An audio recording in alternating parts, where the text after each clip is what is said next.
नमस्कार, आदाब। मैं अनूप सोनी क्राइम पेट्रोल सतर्क के ब्लैक हेडलाइंस अध्याय के आज के एपिसोड में आप सबका स्वागत करता हूं।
कमलेश जी, हमें तो लगा था इस बार आप एएसआई बन ही जाएंगे, लेकिन प्रमोशन मिल गया किसी और।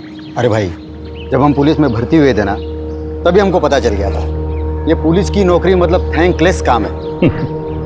हम ऐसा नहीं सोचते हैं। ये एएसआई बनने में जो है रिपोर्ट लिखने का झंझट है। हमारे लिए फील्ड का काम अच्छा है।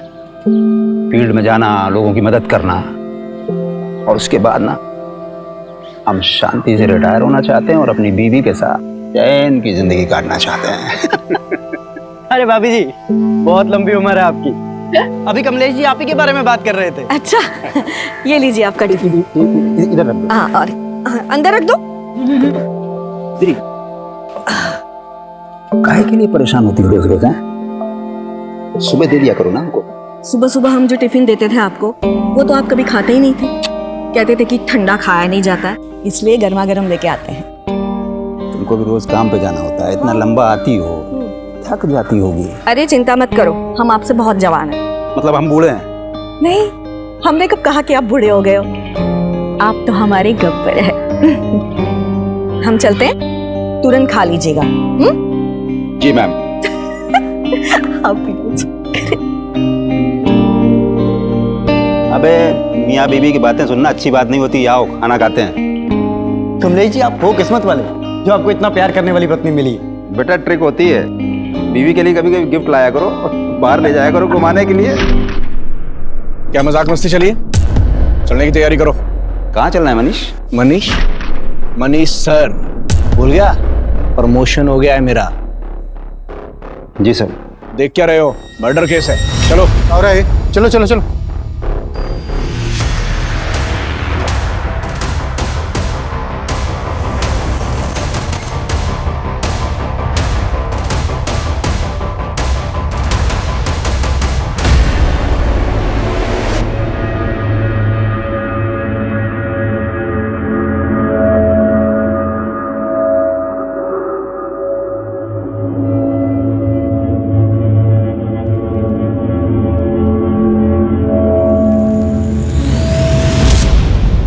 सर, लड़की पर पत्थर से वार करके मारा गया है। वो तो देख के पता ही चल रहा है। और तुम यहाँ क्या कर रहे हो? इधर उधर देखो, कुछ मिलता है तो जाओ।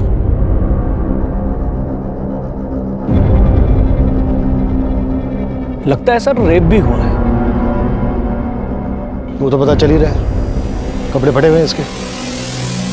जी सर, मैं इधर देखता हूँ कुछ। और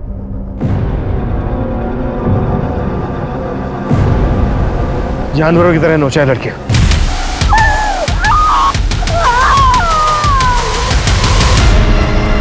बहुत ही ब्रूटल मर्डर। लड़की गहरी रंजिश रही होगी लड़की के साथ। सर, आसपास कुछ भी काम का नहीं मिला है सर। सर जारी रखो और लड़की की पहचान जल्द से जल्द करने की कोशिश करो। सबके काम में डिसाइड करूं या फिर आपस में डिवाइड कर लोगे? हो जाएगा सर। गुड। और ये अपनी पर्सनल खर्च ना साइड में रखो, क्राइम की संजीदगी को समझो। ओके? वो लाश मिले 12 घंटे हो चुके थे, लेकिन उसकी पहचान का कोई क्लू नहीं मिला था। ये केस ऐसे रहस्यों में दबा था जो पुलिस की नींद उड़ाने वाले थे।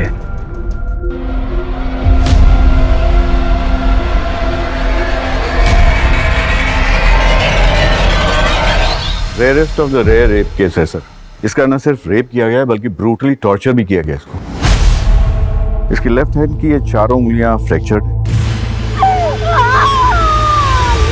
गले पर बाइट मार्क्स हैं दोनों तरफ,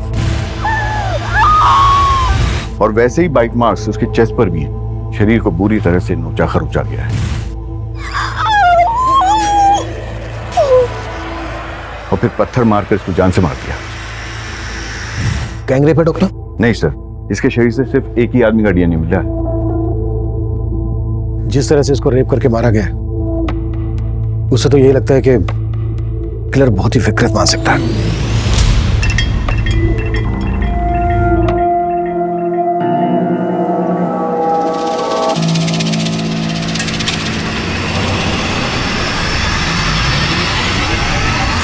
कौन है?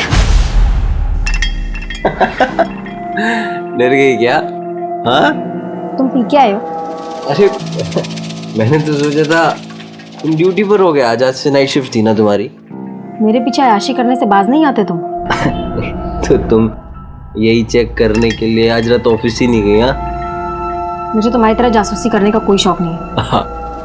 अरे नाराज हो? बोला ना, पीने के बाद मुझे छुआ मत करो।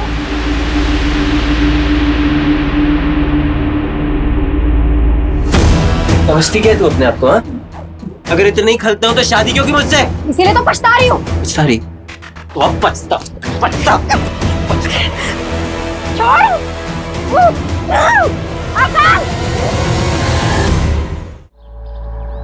विक्रांत, क्या बात है? बड़ी फुर्सत में बैठे हो, कोई काम नहीं है क्या? रितु चाची, आप तो हमारे काम की हालत जानती है। प्रॉपर्टी में इतनी मंदी चल रही है कि सेल्स परचेस कुछ हो ही नहीं रही। अगर ऐसे ही चलता रहा ना तो दुकान का किराया निकालना मुश्किल हो जाएगा।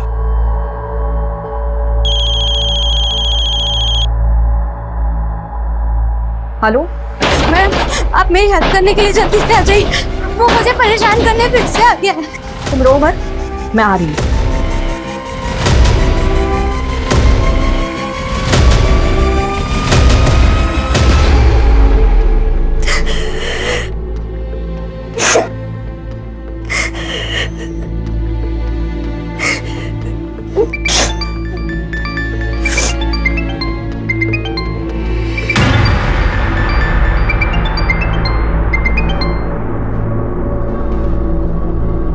हेलो हेलो सलोनी,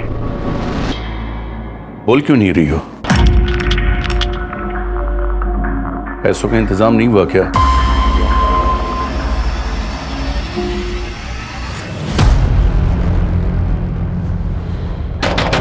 दरवाजे खोलो! दरवाजे खोलो! विजेता, हम हैं। ऋतुजा, खोलो। बेटा, ए, नाटक मत कर, समझी ना? अब भी तुम्हें एक घर को छोड़कर जाना पड़ेगा। अरे ऐसा कैसे घर छोड़ना पड़ेगा? ये सारी गलती आपकी है। हमारी? जी। अरे ब्रोकरेज के लालच में आकर आप ऐसी किराया दर दी हमको, जिसका रेप हो चुका था। इस लड़की का रेप हुआ है तो इसमें इस बेचारी का क्या दोष? एक बात कान खुलकर सुन लीजिए, एग्रीमेंट के लॉकिंग टाइम तक आपने इसको जरा भी परेशान किया ना, अंदर करवा दूंगी। सर, मैंने केस सेक्स ऑफेंडर्स को राउंड अप किया है। सबका रिमांड चालू है, लेकिन किसी ने मुंह नहीं खोला है। जब तक इस लड़की की पहचान नहीं पता चल जाती, तब तक यह केस आगे नहीं बढ़ पाएगा। सर, मैंने भी आसपास के थानों में पता किया, कहीं किसी लड़की की मिसिंग की कंप्लेंट नहीं हुई। तो हाथ पे हाथ रख के बैठ जाओ। नहीं सर, मैं सर्चिंग चालू है। सर, मैंने कमलेश को सुपरवाइज करने के लिए कहा, लेकिन उसने कोई अपडेट ही नहीं दिया। अगर वो अपडेट नहीं देगा तो तुम फोन करके उससे नहीं पूछोगे? नहीं सर, मैंने उसको फोन किया था, लेकिन सर उसने उठाया नहीं। हाँ कमलेश, बोलो। सर, मेघनगर के किराने वाले ने उस लड़की का फोटो आइडेंटिफाई किया। वो लड़की उसी की दुकान से राशन खरीदती। और पास में ही अपने पति के साथ किराए पर रहती है। हम वहीं जा रहे हैं सर। तुरंत एड्रेस भेजो, हम भी वहीं पहुंचते हैं। किशोर गाड़ी निकलो। मनीष जिन लोगों को राउंड अप किया है उगलवाओ उनसे।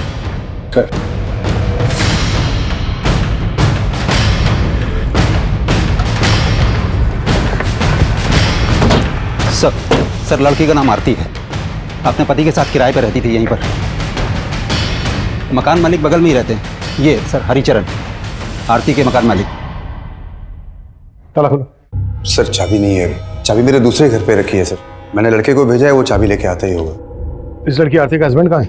सर अभी तो कुछ पता नहीं, कई दिनों से यहाँ ताला लगा हुआ था। सर साहब आए थे तो मैंने विनोद को फोन भी किया था, लेकिन उसका फोन तो बंद आ रहा है। विनोद ये आरती के हस्बैंड का नाम है? हाँ जी सर। कब से रह रहे थे ये दोनों यहाँ किराए पर? ये तकरीबन 7 महीने हो गए। ये है हमारा सिटिंग एरिया और ये है हमारा घर। पसंद आया तुम्हें?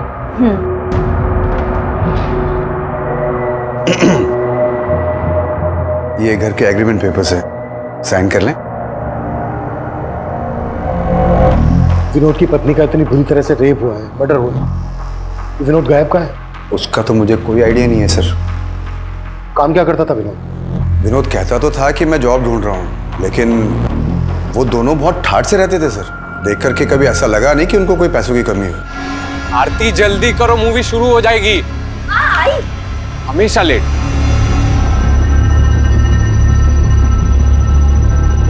हमेशा कैब से आना जाना, कोई ना कोई फूड डिलीवरी वाला हमेशा गेट पे खड़ा दिखता था। लेकिन सर चौथे पांचवें महीने फिर उन्होंने मेरा किराया नहीं दिया, तो मैंने साफ साफ बोल दिया मेरा मकान खाली कर दो भाई। तो आरती ने एक साथ 6 महीने का किराया मुझे दे दिया। पूरे 6 महीने के? जी। ये चोट कैसी लगी आपको? विनोद से कोई झगड़ा हुआ था क्या? नहीं, वो सर मुझे पूरा यकीन है वो कुछ छुपा रही थी। क्या छुपा रही होगी? Any idea? सर अब आइडिया तो नहीं है, लेकिन उनके रिश्ते अब पहले जैसे नहीं रहे थे। रोज घर से मारपीट की आवाजें आती रहती थी। मुझे पूरा यकीन है कि विनोद आरती पे हाथ उठाने लग गया था। ये कहाँ के रहने वाले थे दोनों? सर वो एग्रीमेंट जो है मेरे पास, उसमें पूरा डिटेल एड्रेस मिल जाएगा सर उनका। एग्रीमेंट से सारी डिटेल्स ले लो, एड्रेस, दोनों के फोन नंबर। सर चाबी।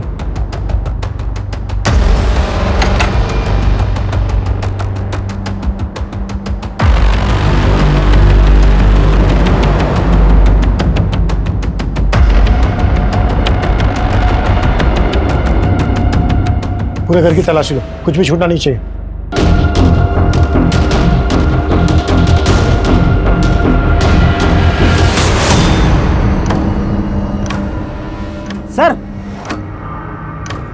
सर कहीं ऐसा तो नहीं कि आरती के पति ने उसका यहाँ पर मर्डर किया हो और फिर लाश जंगल में ले जाके डंप कर दी? लेकिन लड़की के साथ इतना ब्रूटल रेप हुआ, वो यही हुआ होगा। किशोर ये ब्लड सैंपल फोरेंसिक को भिजवाओ, पता करो कि ये ब्लड आरती का ही है। गुड जॉब कमलेश, तुमने काफी जल्दी लड़की की पहचान पता कर ली। सर ये एग्रीमेंट आरती के पति विनोद की नेटिव एड्रेस का। हो सकता है विनोद यहीं जाकर छुपा हो, चल के पता करते हैं।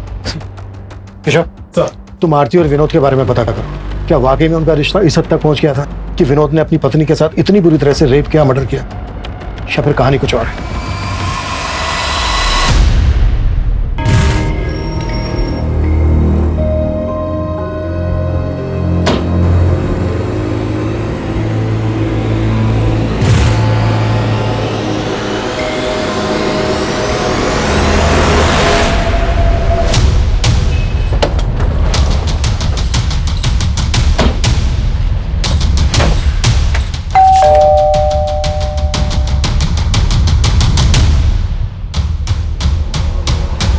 विनोद कहाँ है?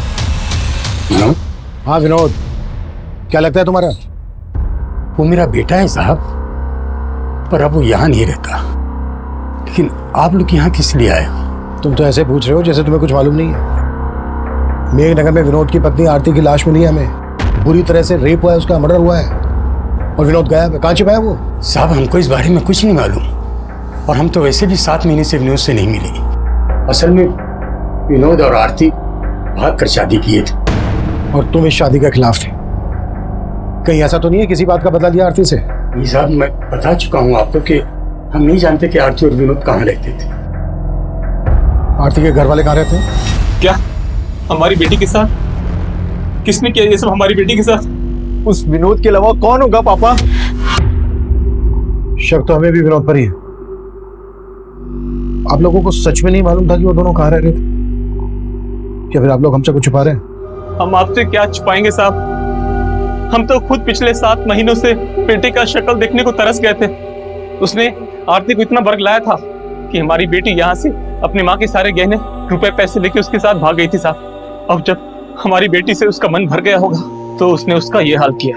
हमें उस पर पहले से शक था साहब, वो सही आदमी नहीं था, लेकिन आरती नहीं मानी। वो हम सबको छोड़ के चली गई साहब। सर, आरती और विनोद, हम दोनों के घर वालों का भरोसा नहीं कर सकते। ऑनर किलिंग का भी एंगल हो सकता है। जितनी बुरी तरह से आरती का रेप हुआ है,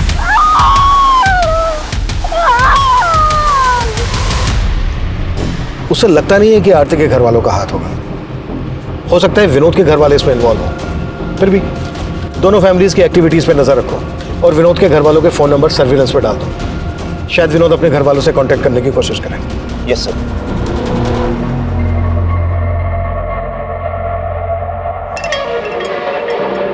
आकाश, ये तुमने ठीक नहीं किया।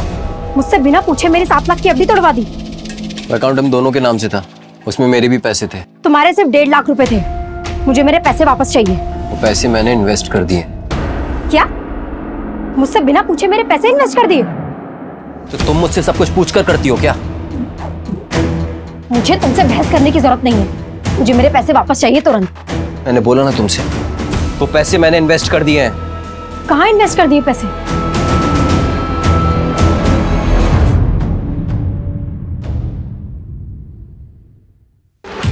सुनो, तुम जल्दी से छुप जाओ।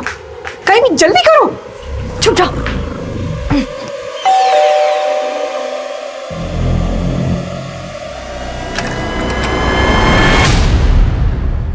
ऋतुजा, मुझे दोबारा से जाना है। जल्दी से कुछ खाने को दे दो। अरे अभी तो आए और अभी जाने की बात कर रहे हो? अरे एक केस के सिलसिले में जाना है। मुश्किल केस है थोड़ा सा। अगर ध्यान नहीं दिया तो कोई बेगुनाह फंस सकता है।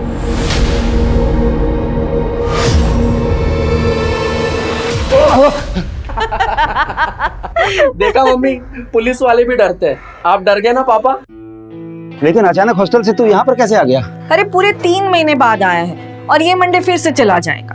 हाँ वो सब तो ठीक है, लेकिन तेरी पढ़ाई ठीक चल रही है ना? पापा आप तो पढ़ाई की बात मत करो ना। हम आप ही का वेट कर रहे थे। बहुत जोरों की भूख लगी है। मम्मी खाना खिलाओ ना। चलो चलो, मुझे भी जाना है।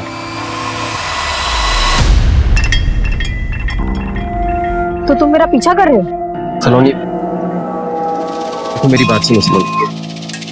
मैंने कुछ ज्यादा गुस्से में बात करी। घर चलो आराम से, मैं तुमको एफडी के बारे में सब मुझे बता। तुमसे बात ही नहीं करनी है। अरे मेरी चलो। सर, आरती का फोन 7 सितंबर की रात करीब 10 बजे मेघनगर में बंद हुआ था और वहीं हमें आरती की लाश मिली थी। पोस्टमार्टम रिपोर्ट के मुताबिक कोई 10 बजे के आसपास आरती का मर्डर हुआ था। उस वक्त विनोद का फोन कहाँ एक्टिव था? सर, विनोद का फोन उस वक्त उसके घर वाले एरिया में एक्टिव था। विनोद का फोन 8 सितंबर की रात को बंद हुआ था। 8 सितंबर की रात को, यानी आरती के मर्डर के लगभग 24 घंटे बाद तक विनोद का फोन एक्टिव था। हाँ सर, मैंने आरती और विनोद दोनों के कॉल रिकॉर्ड्स चेक किए। उसमें एक कॉमन नंबर मिला है। किसका नंबर है? सर, वो इस सिकंदर नाम के आदमी का नंबर है। आरती और विनोद दोनों की से बातचीत होती थी। सर, सिकंदर ने ही आरती को आखिरी बार कॉल किया था और हत्या वाली रात क्राइम सीन पे इसका नंबर भी एक्टिव था।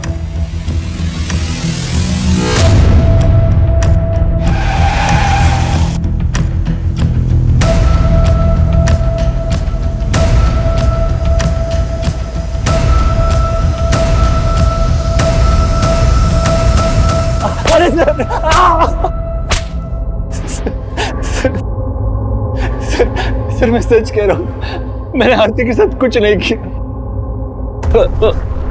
जहाँ आरती का मर्डर हुआ वहाँ तेरा फोन एक्टिव था। अब ये बोल, विनोद भी तेरे साथ मिला हुआ है? क्या तूने विनोद को गायब किया? सर, मैं विनोद से मिला हुआ नहीं हूँ और मैं भला विनोद को क्यों गायब करूंगा? लेकिन सर, जब लास्ट टाइम मुझे विनोद मिला था तो वो आरती को लेकर बहुत परेशान था। विनोद, मैंने आरती को कल रात मेघनगर क्रॉसिंग पर ड्रॉप किया था। मैं खुद हैरान हूँ कि वो अब तक घर क्यों नहीं पहुंची। तो आरती है कहाँ? वो विनोद बहुत डरा हुआ था सर, उसके माथे पर चोट भी लगी थी। कैसे लगी थी चोट? ये तो उसने बताया नहीं, शायद कुछ छुपा रहा था। लेकिन सर, लगता है कि आरती को लेकर कोई झगड़ा हुआ होगा। ये कहानी सुना के भटका रहा है हमें। सर मैं सच बता रहा हूँ, मैंने कुछ नहीं किया। विनोद और आरती इतने फोन क्यों करते थे तुझे? सर वो विनोद मेरे गैराज में जॉब करता था। माना विनोद तेरे गैराज में जॉब करता था इसलिए तुझे फोन करता था, पर उसकी पत्नी आरती क्यों फोन करती थी तुझे? सर वो भी जॉब ढूंढ रही थी और विनोद ने ही मुझे उससे मिलवाया था। सर ये मेरी वाइफ है आरती, ये भी जॉब करना चाहती है। आपके तो बहुत सारे कॉन्टेक्ट्स हैं ना, इसको भी कहीं पे जॉब पे लगवा दीजिए ना। वो आरती के लिए जॉब ढूंढ रहा था या फिर तेरी बुरी नजर थी उस पर? क्या किया तूने उसके साथ? सर मेरा विश्वास कीजिए, मैंने आरती के साथ कुछ नहीं किया। उस रात भी वो मुझे रास्ते पर मिल गई थी। वो घर जाने के लिए ऑटो ढूंढ रही थी तो मैंने उसे मेघनगर क्रॉसिंग पर ड्रॉप किया था। आई एम सो सॉरी आरती, मैं थोड़ा जल्दी में हूँ, मुझे सीधे निकलना है, वरना तुम्हें घर तक छोड़ता। इट्स ओके सर, कोई बात नहीं। बाय।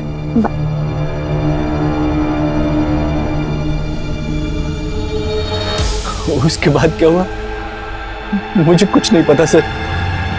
ये कहानी बनाना बंद कर, 5 मिनट के बाद सब हो गया। साले सर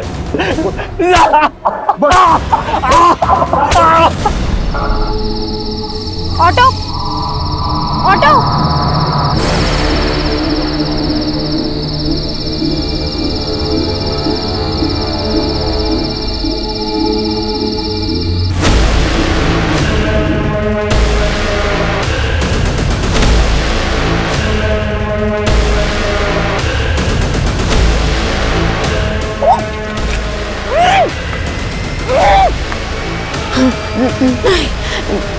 नहीं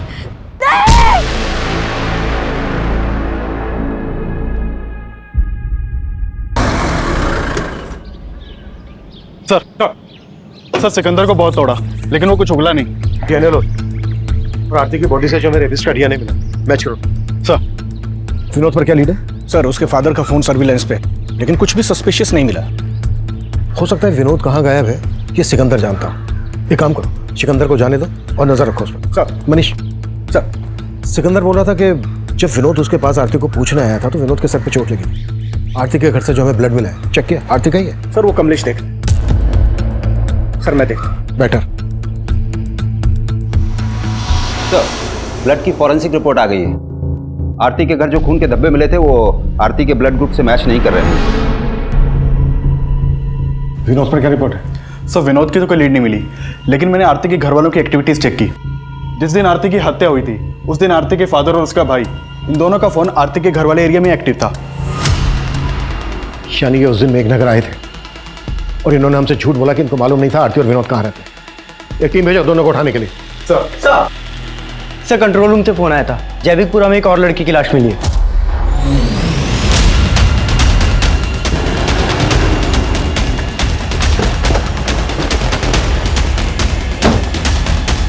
पीछे हो जाओ।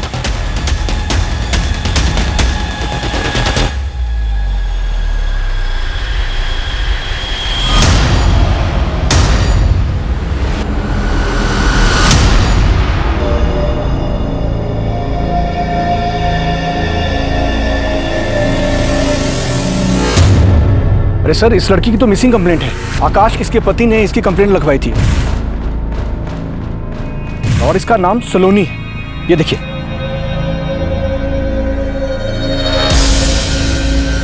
सलोनी की लाश को देखते ही पुलिस को लगा था कि शायद सलोनी की हत्या आरती की हत्या की मोडस ऑपरेंडी इस्तेमाल करके की गई है। आरती की तरह सलोनी के साथ भी दुष्कर्म किया गया था और फिर उसे पत्थर से कुचलकर मार दिया गया था। सलोनी का पति आकाश भी शक के घेरे में था और पुलिस सलोनी और आकाश से जुड़ी हर जानकारी जुटा रही थी। वहीं आरती के केस में आरती के पिता और भाई की भूमिका भी संदिग्ध नजर आ रही थी। तुम दोनों ने बोला था कि तुम दोनों को पता नहीं था कि विनोद और आरती कहाँ रहते थे। 7 सितंबर को तुम दोनों मेघनगर में थे, जहां आरती रहती थी।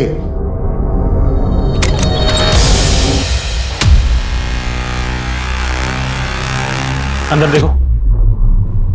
आरती, आरती। पापा, अंदर भी नहीं है आरती। कहाँ है आरती? आरती नहीं है यहाँ पापा। पापा इससे जारी जोड़ेगा? मार के खत्म कर देंगे। मार देंगे। मार।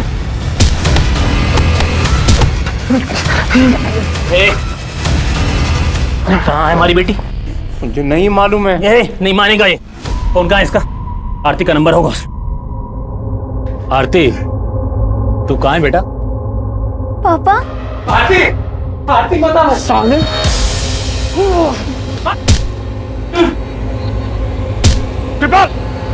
रुक जा बेटा। उसको चोट बहुत लग गई थी, हम लोग घबरा गए थे और हम दोनों वहां से चले गए थे साहब। ऐसे नहीं उगलेंगे दोनों। कुट्टस! इन पैसे भरोसा नहीं कर सकते। इनका भी डीएनए लो और एपिस के डीएनए से मैच करवाओ। सर। हाँ मनीष बोलो। सर, ये सलोनी और आकाश की आपस में बनती नहीं थी। पड़ोसियों ने कहा कि वो आपस में काफी झगड़ा करते थे और उसी की एक कुलीग ने कहा कि वो तो अपने पति से डाइवोर्स लेने तक की बातें कर रही थी। सर ये क्या बोल रहे हैं आप? सर झगड़े किन मियां बीवी के बीच में नहीं होते। ड्रामा बंद करिए। सब पता है हमें। सलोनी की हत्या से 3 दिन पहले तूने तेरी और सलोनी की 7 लाख की एफडी तोड़वाई थी। और क्या क्या किया तूने, अब ये तो हमें बता। सर मैं सच कह रहा हूँ, मैंने कुछ नहीं किया। जरूर इस सब में उसके चाचा का हाथ है। वो उससे 12 लाख रुपए मांगकर उसको टॉर्चर कर रहे थे सर। क्या? जी सर, सलोनी के पेरेंट्स की डेथ के बाद सलोनी के चाचा ने उसके घर पर कब्जा कर लिया था और उसे 12 लाख की मांग कर रहे थे कि अगर वो 12 लाख रुपए दे दे तो वो घर छोड़ देंगे। और सलोनी पैसा देने के लिए तैयार भी हो गई थी, इसलिए मैंने वो एफडी तोड़वाई थी सर। मुझे तुमसे बहस करने की जरूरत नहीं है। मुझे मेरे पैसे वापस चाहिए तुरंत।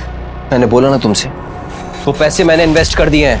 देखो आकाश, प्लीज मुझे मेरे पैसे वापस कर दो। मुझे चाचा को 12 लाख रुपए का इंतजाम करके देना है। वो तुम्हारा अपना घर है, अपने घर के लिए तुम 12 लाख क्यों दोगी? वो पैसे तो मैंने बचा लिए, लेकिन बाद में मैंने चेक किया तो घर से सलोनी के गहने गायब थे। घर से सलोनी के गहने गायब, और ये बात तू हमें अब बता रहा है? सर मैंने कल रात में ही चेक किया था। अरे रितुजा जी, आइए आइए। दरअसल हम आप ही के बारे में इनसे बात कर रहे थे। अच्छा, हाय विष्णु। नमस्ते। बैठिए। Nice to meet you. वैसे विक्रांत भाई आपके बारे में बड़ी तारीफ कर रहे थे। अच्छा, दरअसल वो अपना दफ्तरगंज वाला एरिया है ना, वहाँ की जमीन इन्हें पसंद है, खरीदना चाहते हैं। बस इनकी एक छोटी सी डिमांड है। डिमांड? जी, और वो डिमांड सिर्फ आप ही पूरी कर सकती हैं। लेकिन आपकी डिमांड क्या है?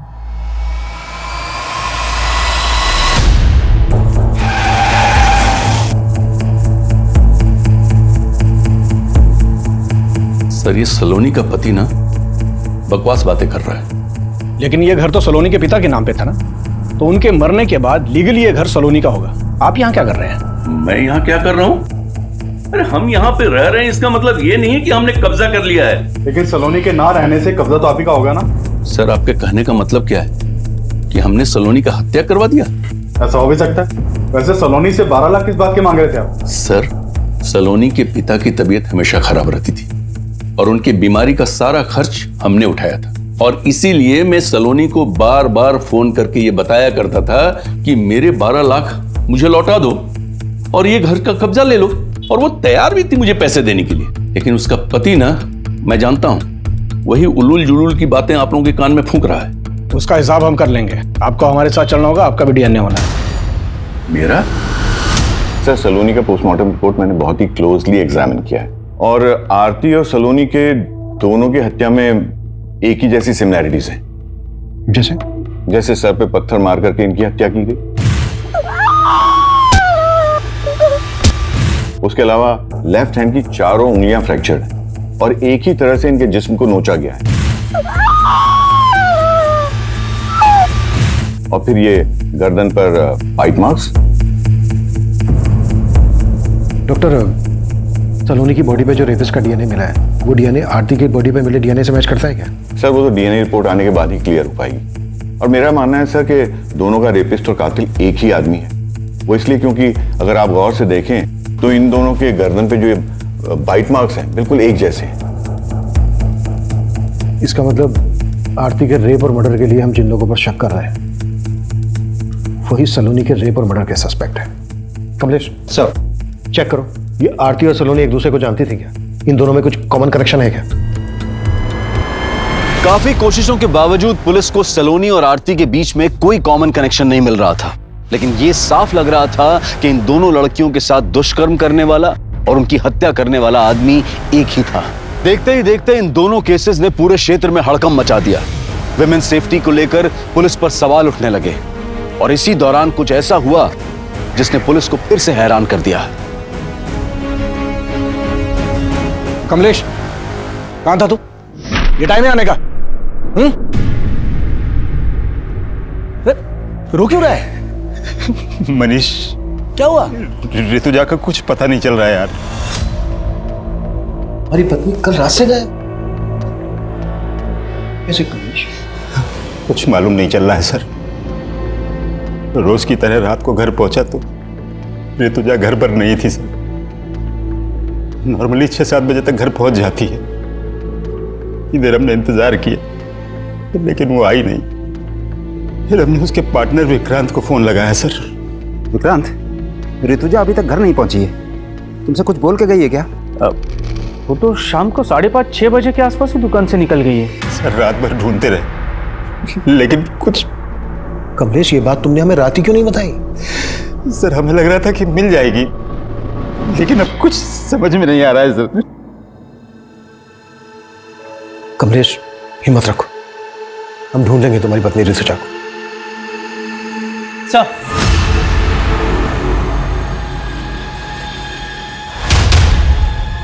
हामिद बोलो।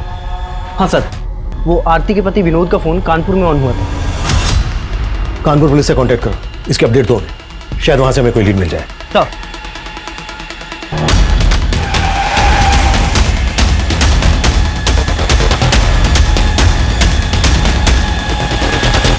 ऋतुजा जी को लेकर मैं खुद परेशान हूं सर। मुझे समझ में नहीं आ रहा कि वो कल रात घर क्यों नहीं गई। कल ऋतुजा जी कितने बजे निकली थी यहाँ से? करीब 5:30 बजे। विक्रांत, वो राजीव नगर वाला घर अगले महीने खाली हो रहा है तो उसके लिए किराएदार ढूंढना है। हम चलते हैं, बाकी की बात सुबह करेंगे। और उन्होंने आपको बताया था कि वो कहाँ जा रही हैं? नहीं सर, बताया तो नहीं था लेकिन मुझे तो लगा कि वो घर ही गई होंगी। आपको किसी पे शक है? शक तो नहीं है सर, लेकिन हाँ एक बात थी जो मैं कमलेश जी को फोन पे बताना भूल गया। कैसी बात? सर कल एक विष्णु नाम का आदमी आया था। हमारा दफ्तरगंज वाला एरिया है, वहां की जमीन खरीदनी थी उसे, लेकिन उसकी एक डिमांड थी जो ऋतुजा जी को पसंद नहीं आई। आपकी डिमांड क्या है? एक्चुअली ऋतुजा जी, वो जो जमीन है उसके एकदम पास एक छोटी सी जमीन का टुकड़ा है जहाँ पे कुछ झुग्गी झोपड़ियाँ भी है। मैं चाहता हूँ कि वो जमीन का टुकड़ा हमें मिले। वो जमीन उन आदिवासियों की है, आपको कैसे मिल सकती है? तो उनको कुछ पैसे दे देंगे ना, इसमें कौन सी बड़ी बात है। देखिए, हमें वो जमीन का टुकड़ा चाहिए और हम जानते हैं कि वो काम सिर्फ आप करवा सकती हैं। वैसे भी आपके पति तो। उठ जाइए, उठ जाइए और निकलिए यहाँ से। आप बदतमीजी कर रही हैं। तो क्या हाथ उठा के बात करें? ऋतुजा जी ने जिस तरह उसे भगा दिया, हो सकता है उसी ने उसका बदला लिया हो। कौन था ये आदमी? इसका कुछ नाम एड्रेस मालूम है आपको? हाँ सर, बताएं। सर, कमलेश जी की बीवी ऋतुजा का फोन कल रात हरिनगर एरिया में बंद हुआ था। कमलेश से पूछो कि हरिनगर में उसकी जान पहचान वाला कोई रहता है क्या? सर, हमने कमलेश जी से बात की है, उनका कहना है कि वहां उनका ऐसा कोई भी नहीं रहता जहां ऋतुजा जा सके। तो पूरे हरिनगर में अच्छे से पूछताछ करो। सर, एक तरफ हेड कांस्टेबल कमलेश की पत्नी ऋतुजा की तलाश की जा रही थी, तो विनोद को भी एक प्राइम सस्पेक्ट मानकर ढूंढा जा रहा था। दोनों क्राइम सीन्स के एरिया के आसपास मौजूद कई सीसीटीवी फुटेजेस को लगातार खंगाला जा रहा था। वहीं ऋतुजा के पार्टनर विक्रांत के बयान के आधार पर अब विष्णु बिष्ट को भी तलब किया गया। सर, ऋतुजा जी ने जब मना किया तो मैंने बात वहीं खत्म कर दी। बात खत्म नहीं हुई। ऋतुजा ने जलील करके निकाला था तुझे, बुरा तो लगा। सर लगा था, लेकिन मैं वहां पे अपनी मर्जी से नहीं गया था। मुझे विक्रांत ने फोन करके बुलाया था। विक्रांत ने? जी। उन्होंने कहा था कि ऋतुजा मेरा काम करवा देगी, लेकिन उसने तो उसके मुंह के सामने ही मना कर दिया। फिर मैं वहां से चला गया। सर हरिनगर के जंगल में कमलेश की बीवी ऋतुजा की लाश मिली है।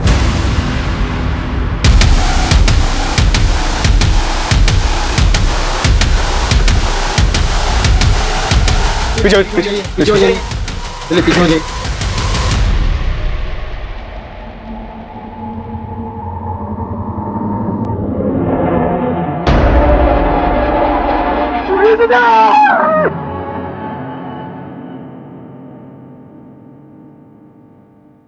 हमने कब कहा कि आप बूढ़े हो गए हो? आप तो हमारे गब्बर है। ऐसा कौन सा केस आ गया था कि आपको 10 मिनट खाने का टाइम नहीं मिला?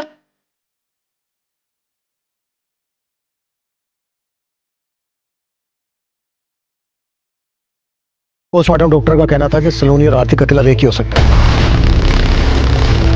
और अभी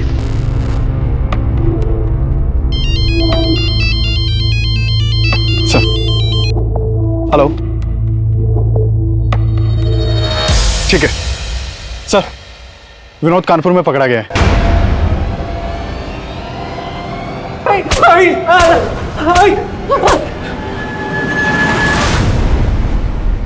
सर मैं आरती से बहुत प्यार करता था, मैंने कुछ नहीं किया है। फिर भागा क्यों था? सर मैं डर गया था। उस दिन जब आरती के घर वाले आए तो उन्होंने मुझे बहुत मारा। तब तो मैं वहां से चले गए थे, लेकिन उस रात आरती घर पर नहीं आई। और फिर आरती की हत्या की खबर पढ़ के मैं बहुत डर गया था। सर डर गया था? अगर डर गया था तो तूने कुछ नहीं किया तो डरने की क्या जरूरत है? सर मुझसे गलती हो, पैसों की तंगी में मैंने आरती की लाइफ बर्बाद कर दी। पैसे की तंगी? तो कहना क्या चाहता है? सर मैं चाहता था कि आरती की जॉब लग जाए, लेकिन सिक्का ने मुझसे कहा कि अगर मैं आरती को उसके साथ। वो तुम्हें समझ में आ रहा है? तुम क्या बोल रहे हो? आरती समझने की कोशिश करो, 3 महीने से किराया नहीं दिया है, कुछ नहीं बचा है हमारे पास। और आरती अगर तुम नहीं मानी ना तो मकान मालिक हमें घर से बाहर निकाल देगा।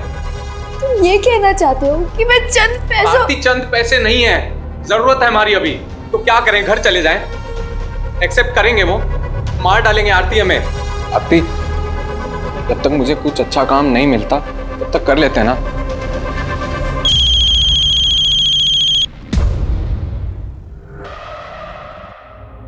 हेलो आरती, तू कहाँ है बेटा? पापा। आरती, आरती बता सामने।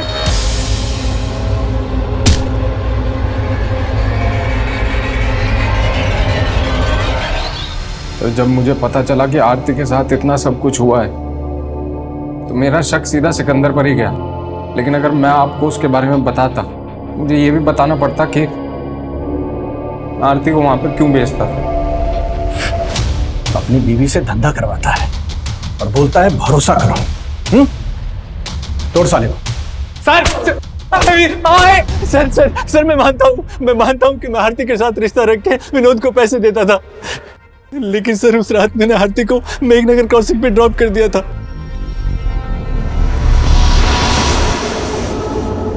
उसके बाद आरती के साथ क्या हुआ मुझे सच में कुछ नहीं मालूम सर।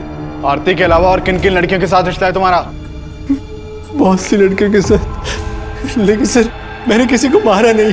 सच। ये सलोनी है, इसके साथ भी तुम्हारा रिश्ता था?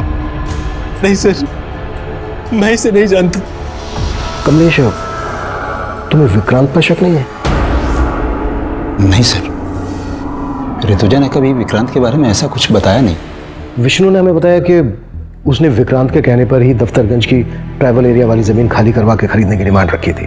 हो सकता है ऋतुजा का मना करना विक्रांत को बुरा लगा हो और विक्रांत ने ही ऋतुजा का रेप और मर्डर किया हो, बाकी दोनों मर्डर्स का एमओ इस्तेमाल कर। हमारी तो कुछ समझ में नहीं आ रहा है सर।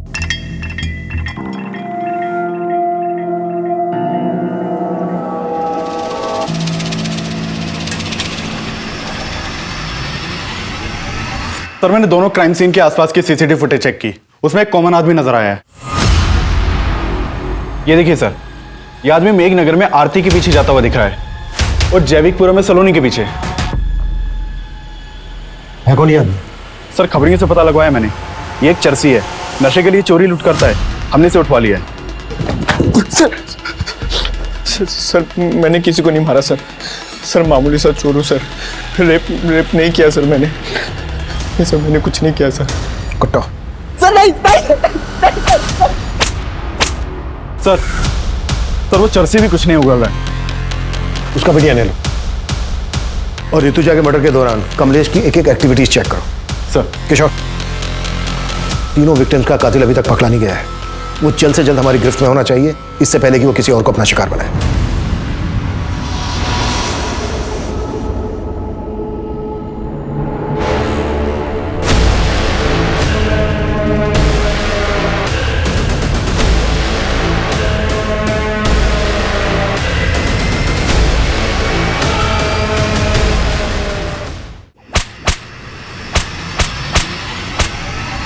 सर वो दोनों लड़के को सर मैं नहीं मारा है सर।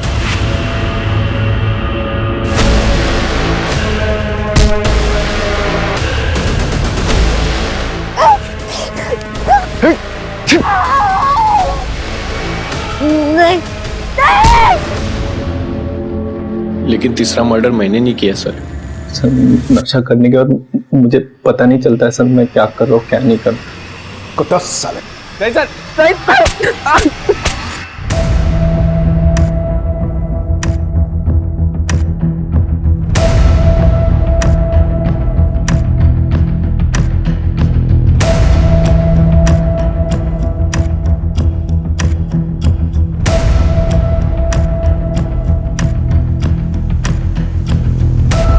सर आप कहना क्या चाहते हैं?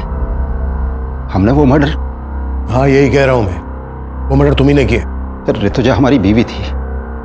आप जैसा सोच रहे हैं वो गलत है। पिछले 25 सालों से पुलिस की नौकरी कर रहे हैं, आज तक वर्दी पर दाग नहीं आने दिया है। कमलेश ये किताबी बातें बंद करो। तो आप भी फैक्ट रखिए ना सर। हमें फंसाने की साजिश हो रही है सर। कैसे साजिश? जो भी कहना चाह रहे हो खुल के बोलो। हम कुछ नहीं कहना चाहते सर। अगर आपको लगता है कि हम कातिल हैं तो प्रूव करके दिखाइए।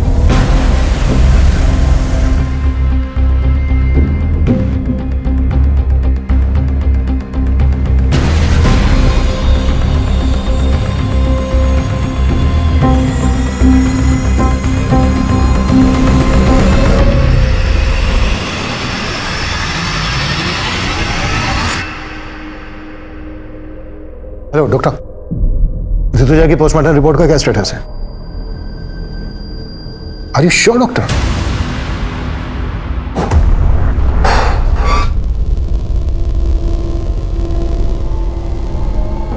सर क्या है ये सब? इतने सालों काम करने की। तुम प्रूव करने की बात कर रहे थे ना, अब हम प्रूफ के साथ आए।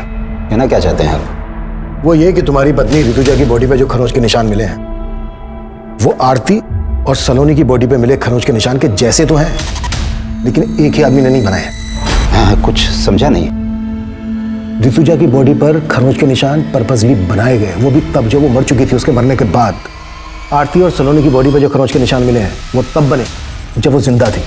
अभी बात हुई मेरी डॉक्टर से। डॉक्टर का कहना है कि ऋतुजा के गले पे जो बाइट मार्क है वो आरती और सलोनी के गले पे मिले बाइट मार्क से बिल्कुल अलग है, मतलब अलग आदमी का है। डॉक्टर ने यह भी बताया कि ऋतुजा का रेप नहीं हुआ था, जबकि आरती और सलोनी का रेप हुआ था।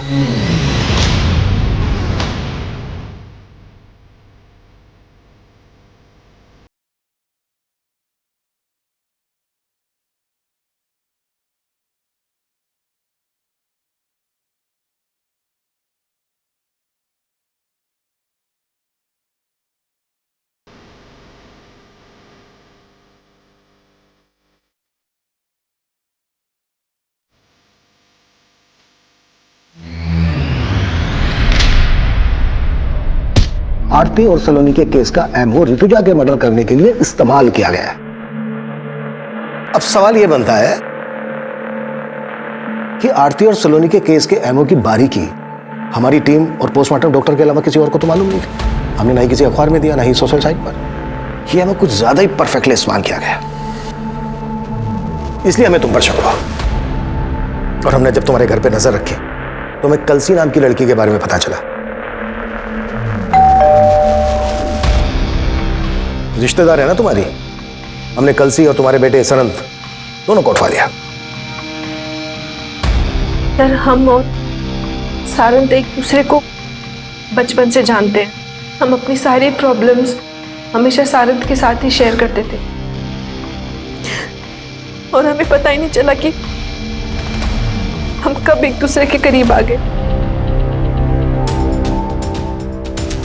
तुम दोनों तो कजन हो ना, फिर भी। सर, हमसे एक बार भूल हो गई थी। हमने सोचा दोबारा ऐसा नहीं करेंगे, लेकिन ऐसा नहीं हो पाया सर। मैं उस वीकेंड पे हॉस्टल से सीधा घर पे आया था और मम्मी पापा के एब्सेंस में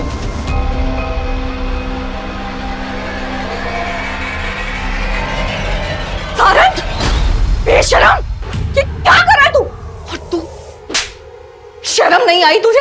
हाँ, कजिन हो तुम उसकी, बड़ी बहन हो, शर्म नहीं आई? चाची माफ कर दो गलती। अरे क्या माफ कर दो, क्या माफ कर दो तुझे? और तू ना, तेरे को तो क्या करूं मैं? तेरी वजह से सब हुआ है। तू निकल। क्या किया?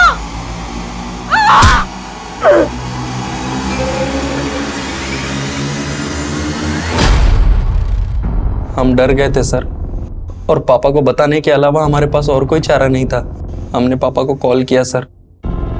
हेलो पापा। क्या हुआ मम्मी को? पापा, मम्मी। ऋतुजा,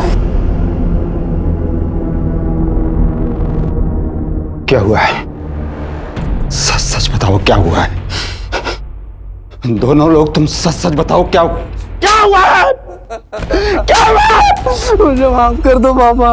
सर, हम अपने बेटे को बचाना नहीं चाहते थे, लेकिन उसको गिड़गिड़ाते देख हमारा मन पसीज गया। सोचा कि ऋतुजा को तो खो ही चुका हूं, और अब बेटे। हम मानते हैं कि हम अपने फर्ज से डगमगा गए थे सर, पर हम बेबस थे साहब। आरती और सलोनी वो बेबस पीड़िताएं थीं जिनके अपनों ने कभी उनका साथ नहीं दिया। लेकिन कमलेश जिस बेबसी से लड़ रहा था, उस बेबसी में शायद कोई भी अपने फर्ज से डगमगा सकता था।